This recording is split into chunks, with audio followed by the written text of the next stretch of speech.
территорию автозаправки заезжает. Заезжает улица Исхак Разакова, 2Г, НПЗ. Ноқат району Томодзулпиев айланы.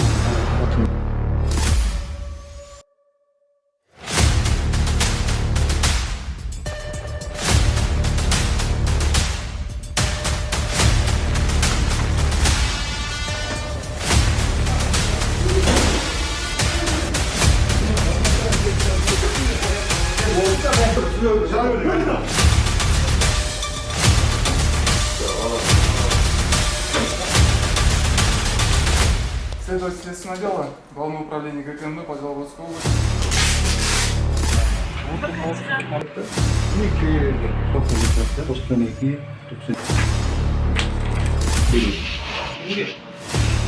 Машинка бар болып